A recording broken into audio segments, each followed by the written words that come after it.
عسلامة، مرحبا بكم أصدقائي صديقاتي، إن شاء الله تكونوا بألف خير.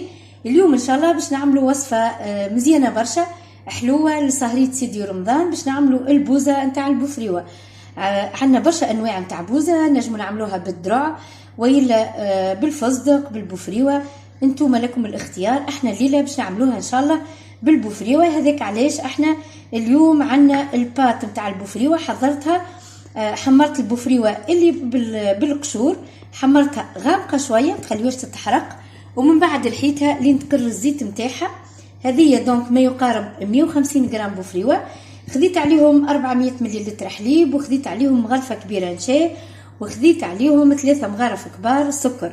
بالطبيعه باش نزينوها بما اني بوست البوفريوة، باش نحمر الكميه هذه تاع البوفريوة المقشره، من بعد باش نزينوا بها كيسان البوزه نتاعنا من فوق.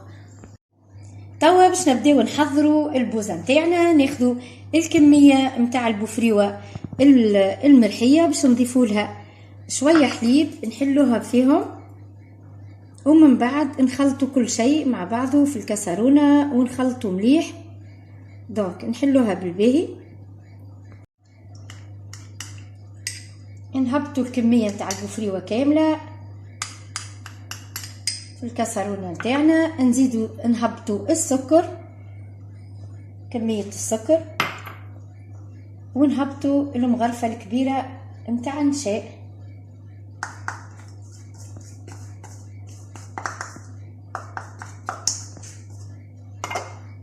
وتوا ناخذوا الفوين نتاعنا، نجموا تخلطوها في الركاء وتحلوا مليح مليح لين المكونات يتمزجوا الثلاثه مع بعضهم بالقدا مع الحليب، وما عادش تشوفوا لا كعابر ولا تكتلات ولا حتى شيء. نحلوهم مليح قبل ما نحطوهم على النار باش تطيب. نقعدوا نخلطوا باستمرار فوق الغاز، نحطوها على نار متوسطه، نقعدوا نخلطوا ديما ما تقصوش باش ما تلصقناش في الجناب ولا ملوطه. في ساعه تحضر ديجا البوفريوة باش نزينوا بها، حطيتها في الفور تسخن تتحمر شويه لين تولي دوري، ومن بعد نهروشوها ولا نقسموا الكعبه في زوز كيف ما تحبوا باش نزينوا بها من فوق. وفي ساعه البوزه نتاعنا تكون حاضره. كما تشوفوا قعدت نحرك فيها باستمرار لين غليت وعقدت، تجي هكا التكستور نتاعها. شوفوها غليت، ما تخليوهاش تغلي على الاخر ياسر ياسر. انتوكا هذه البوزه نتاعنا. احنا زاد عندنا في تونس عصيده البوفريوة تتعمل بالفرينه عوض النشاء. دونك البوزه تتعمل بالنشاء والعصيده تتعمل بالفرينه. توا باش نطفيو عليها، اللي يحب يزيدها الماء الزهر ولا ماء العطرشيه ينجم يزيدها. انا حبيت تقعد النكهه نتاع البوفريوة ياسر بنينه، ومطعم البوفريوة يجي بنين. توا باش نفرخهم في الكيسان نتاع التقديم.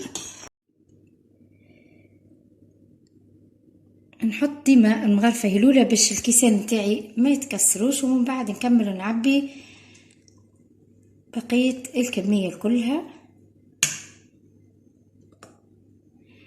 تسيسوا باش ما تمسخوش الحراف نتاع الكيسان ويقعدوا كيسان نضاف.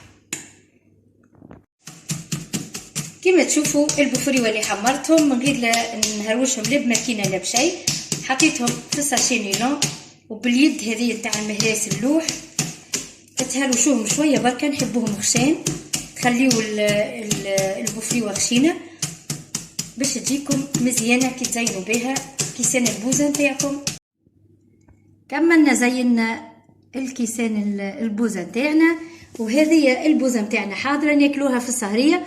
جربوا الوصفه وفرحوا بها عائلتكم، وتجيكم زاده للسحور، زاده حاجه هايله برشا. جربوها والى اللقاء، بسلامه.